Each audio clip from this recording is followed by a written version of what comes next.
Bismillahirrahmanirrahim. Di sini saya akan memberikan kata pengantar mengenai pertemuan kita yang kedua, yaitu yang bertemakan pengertian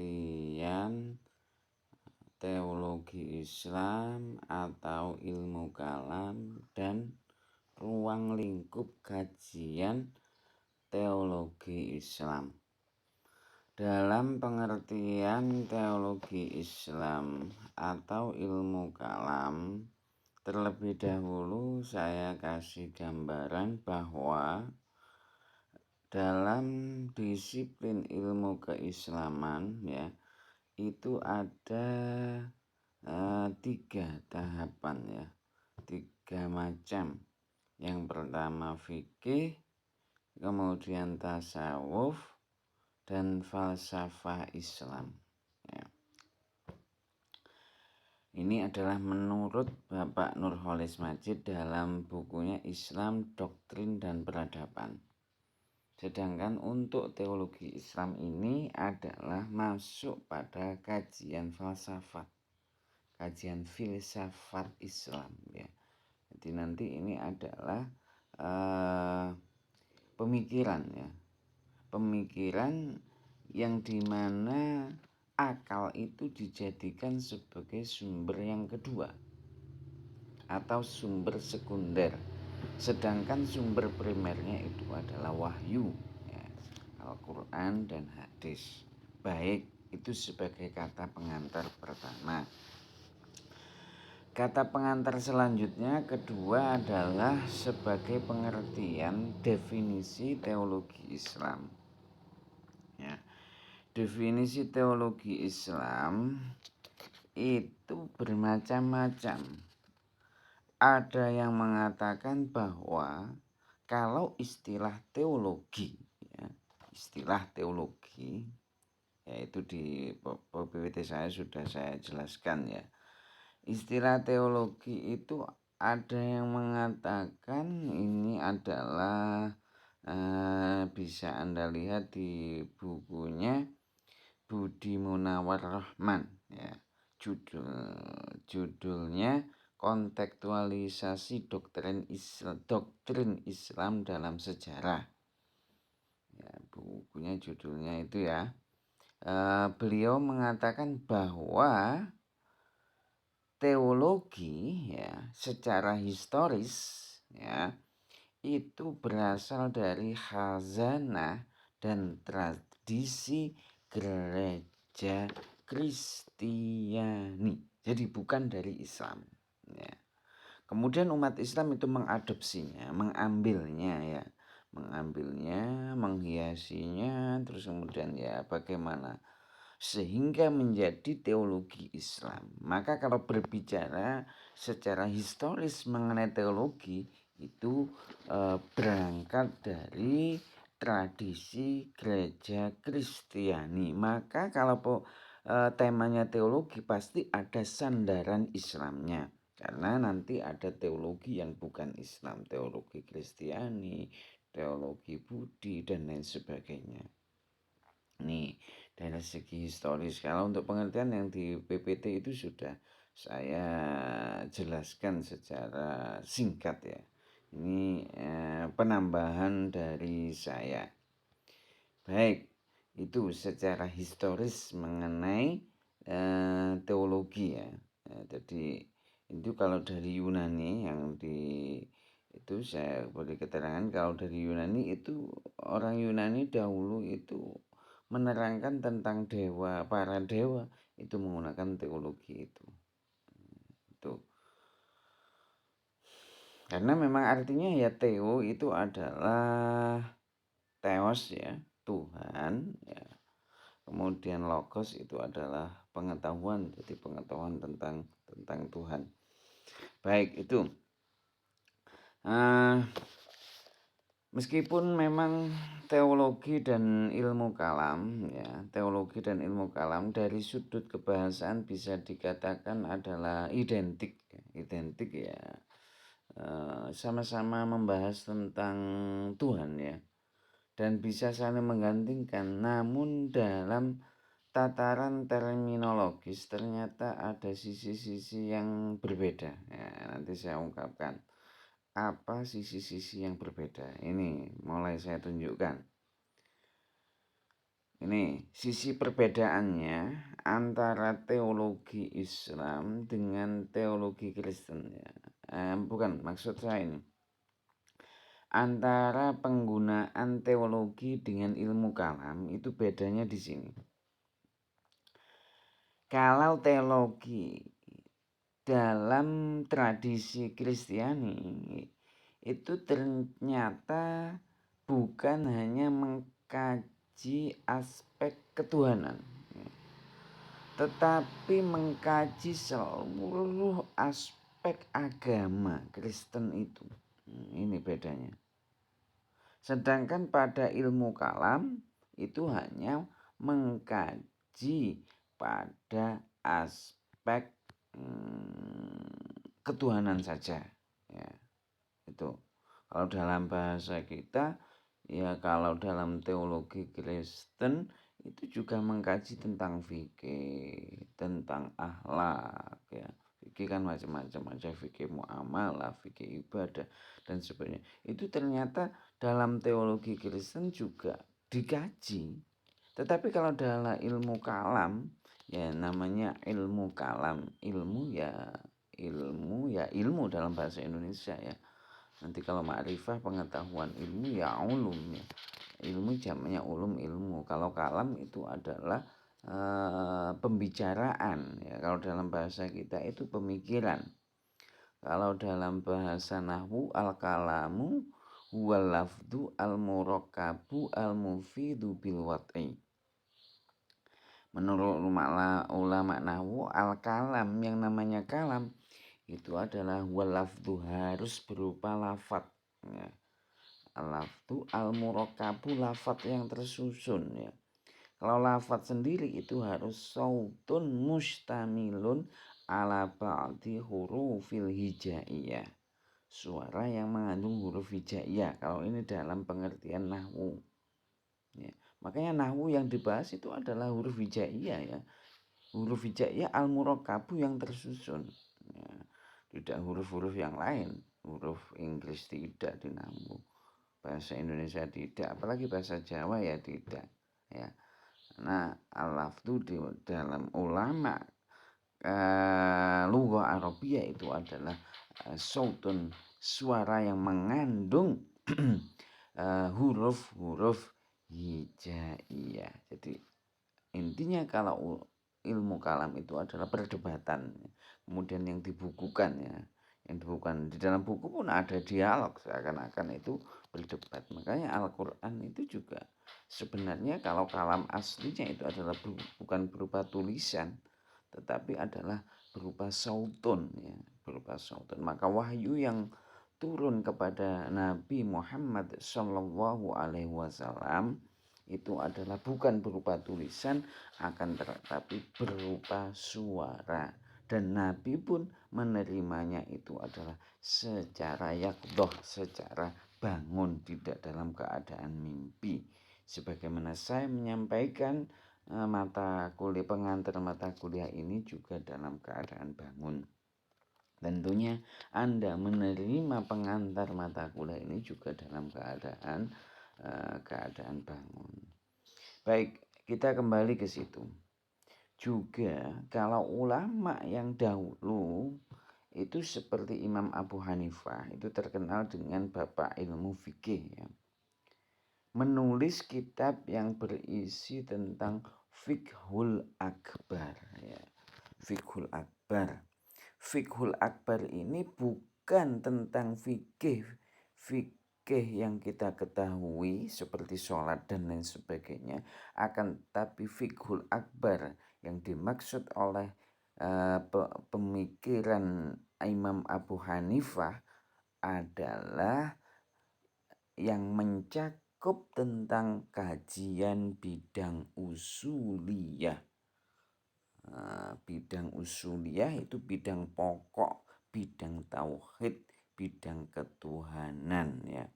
Ya, kalau ini saya sindir sekalian, ruang lingkup teologi Islam ya, itu adalah ketuhanan, tentang sifat wajib bagi Allah, sifat jaiz bagi Allah, sifat mustahil bagi Allah, bagaimana hubungan Allah dengan manusia, sebaliknya bagaimana hubungan manusia dengan Tuhan. Ini ruang lingkupnya di situ. Nanti di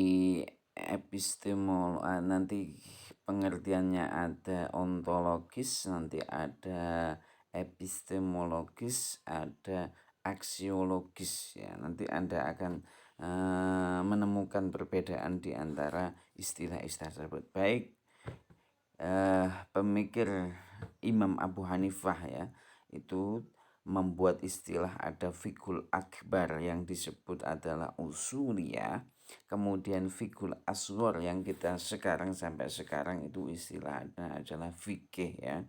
Untuk alatnya untuk fikih itu sudah jadi. Untuk menentukan fikih tadi ada usul fik ya. Usul fik itu adalah proses untuk menjadikan fikih itu tadi. Nah, itu disebut fikhul asghar, yaitu menyangkut bidang furu'iyah atau cabang. Jadi fikih itu adalah cabang dari keimanan. Praktek kita setelah mengakui keesaan Allah, bahwa Allah Tuhan kita, maka ibadahnya itu tambah sergap kalau imannya kuat. Sholatnya itu yakin tidak goyang ya. Walaupun saat ini ada saudara muslim kita ya ini yang diuji dengan apa namanya, yang Nisa Sabian itu yang diuji ini berhijab, kemudian ya Islami, lagunya Islami dan sebagainya, akan tetapi imannya masih kurang kuat ya. Sebagian mengatakan itu adalah pelakor, yaitu salah satu penyebabnya adalah karena tauhidnya itu kurang kuat ya.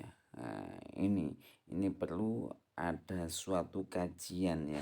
Maka manfaat dari mempelajari teologi Islam atau ilmu kalam ini akan menjadikan akidah kita semakin kokoh, iman kita semakin kokoh, sehingga akan muncul bahwa kita seakan-akan itu akan melihat Allah. Kalau tidak mampu melihat Allah, seakan-akan Allah itu akan melihat kita. Innallaha basirum bima ta'malun. Allah akan melihat kita. Baik, itu mengenai sedikit gambaran. Selanjutnya akan saya kasih gambaran mengenai pengertian itu tadi secara lughwi. Selanjutnya adalah pengertian ini secara apa namanya? Secara terminologis ya, secara terminologis istilah ilmu kalam atau Islam masih terjadi perbedaan pendapat di kalangan para ahli ya. Ini terjadi pendapat. Teologi Islam itu para ahli ada yang menekankan pada dimensi ontologis ya. Ini sudah masuk pada kajian falsafat ya. Jadi saya ungkapkan bahwa kajian teologi Islam ini adalah cenderung kepada pemikiran terhadap falsafah atau filsafat Islam yang menggunakan akal sebagai alat untuk menggali pemahaman-pemahaman yang ada di dalam wahyu atau Al-Quran. Pertama, dari segi ontologis yang ditekankan, objek kajian. Kemudian para pakar yang lainnya adalah menekankan pada aspek epistemologis ya, atau metodologis, cara metode ya, metode untuk memahami tentang ketuhanan itu bagaimana. Kalau yang satu tadi adalah objek, apa yang dikaji ya dalam teologi, apa sing dikaji, apa sing dipahami ya, itu apa yang dipahami itu ontologis. Kalau epistemologi, cara memahaminya itu bagaimana. Kemudian yang terakhir itu adalah penekanannya pada segi aksiologis. Gunanya apa mempelajari teologi Islam ini? Jadi 3 segi. Objek kajiannya ya, yang dikaji itu ontologis. Cara memahaminya yaitu dari segi epistemologis. Kemudian yang terakhir adalah aksiologis, adalah manfaat dari mengkaji teologi Islam ini. Baik, sekarang satu persatu. Dari objek kajian atau dari segi tadi apa? Ontologis ya, dari segi ontologis atau objek kajian. Ini saya mengambil pengertian dari Muhammad Abduh ya, ulama yang terkenal yang dalam bukunya itu adalah Risalah Tauhid ya. Itu penerbitnya Dar al-Ihya al-Ulum Beirut tahun 86. Beliau mengatakan bahwa ilmu kalam ya, ini atau teologi Islam, kita memakai definisi yang sama yang dapat menggantikan berarti ini. Apa objeknya? Objeknya adalah, ontologisnya adalah ilmu yang membahas tentang Allah, sifat-sifat yang wajib dan yang boleh ditetapkan baginya, serta sifat yang mustahil atau dinafikan darinya, tentang para rasul untuk menetapkan apa yang wajib, yang jais, yang boleh, dan yang terlarang bagi rasul. Ya, itu tadi sudah sama dengan yang saya pengantarkan tadi. Ini sama dengan pembahasan kita, yaitu ruang lingkupnya atau objek kajiannya. Jadi ini sudah disindir dalam pengertiannya ya. Baik. Ini senada dengan pengertian yang Harun Nasution ya. Harun Nasution itu yang dalam bukunya Muhammad Abduh dan Teologi Rasional Mu'tazilah. Beliau mengartikan ilmu kalam atau teologi Islam itu ya hampir mirip tadi yang Muhammad Abduh. Ilmu yang membahas wujud Allah, sifat-sifatnya, kenabian, alam di sini yang dimaksud adalah alam gaib ya, seperti kuburan, alam kubur, alam barzah, alam akhirat ya, yaumul hisab itu. Tuh. Nah, dan hubungan Tuhan dengan makhluk-makhluknya ya. Itu hampir mirip antara pengertian yang ditekankan oleh Muhammad Abduh dan Harun Nasution, yaitu pada objek kajiannya atau pada ontologisnya. Jadi kesimpulannya objek ilmu kalam adalah Tuhan dan objek-objek kepercayaan lainnya dalam akidah Islam. Dalam bahasa lain adalah mengenai Tuhan dan relasinya, hubungannya dengan makhluk atau sebaliknya. Kalau menurut Nurholis Majid itu Tuhan dan derivasinya. Ini ya sudah ya, dari segi ontologis sudah ada 3.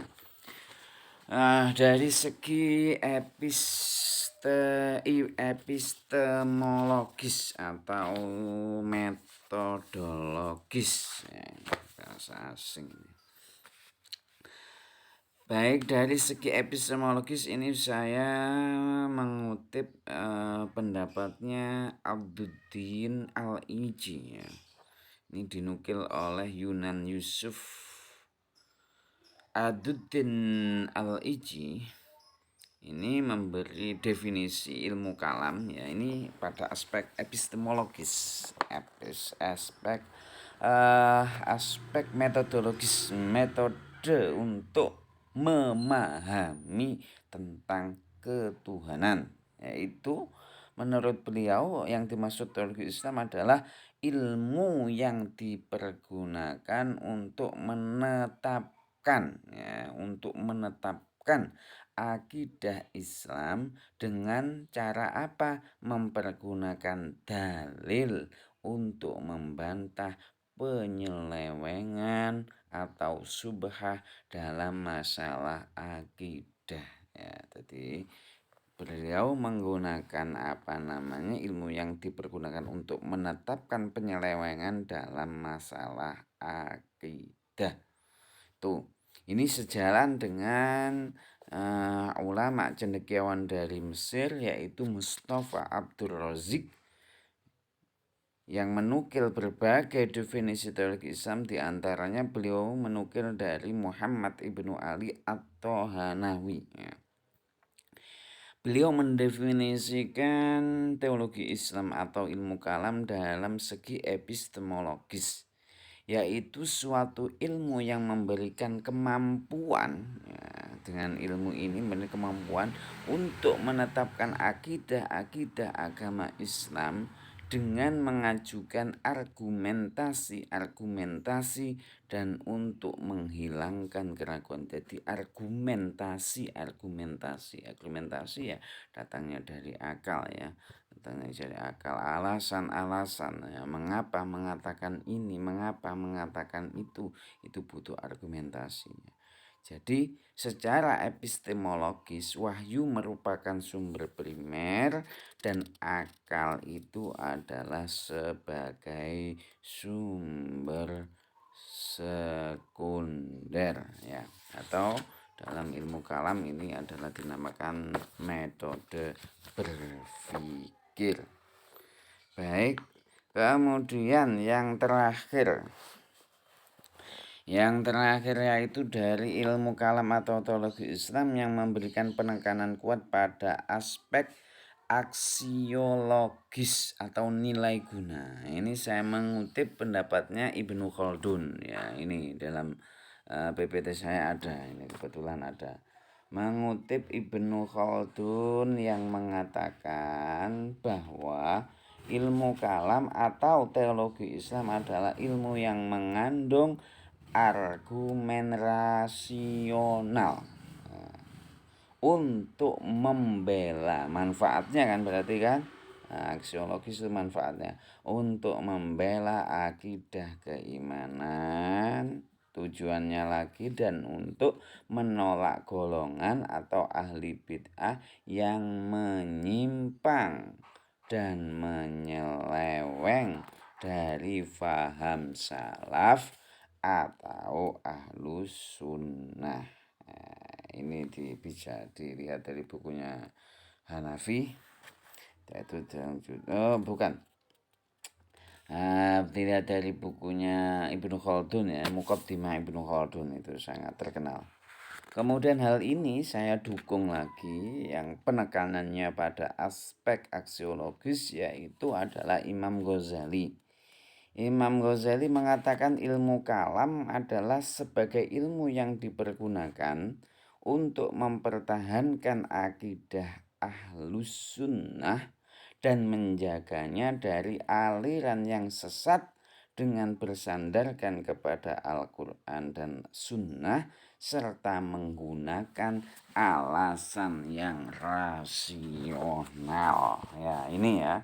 Jadi secara aksiologis signifikansi ilmu kalam teologi Islam terletak pada peran fungsionalnya untuk memberikan kualitatif keimanan umat Islam, baik melalui eksplanasi akidah Islam secara normatif dalam wahyu Tuhan secara logis dan rasional terhadap kalangan internal umat Islam sendiri, maupun penyusunan argumen-argumen rasional bagi akidah Islam tersebut untuk merespon pembelaan atas akidah Islam dari sejumlah kritik dan serangan pihak eksternal non-muslim terhadap akidah Islam. Ya, tentunya memang seperti itu. Memang dalam kita mengimani nanti ada kritik baik dari internal maupun dari eksternal, perlu kita bela. Manfaatnya di situ keimanan kita semakin mantap. Dari sini penjelasan singkat saya, jadi intinya itu adalah dalam segi bahasa memang kadang ilmu kalam dan teologi Islam itu dapat menggantikan, tapi dari segi historis ya itu berbeda. Teologi Islam itu memang datang dari ulama tradisional agama Kristiani, tetapi kalau ilmu kalam itu adalah murni istilahnya itu dari umat Islam. Dari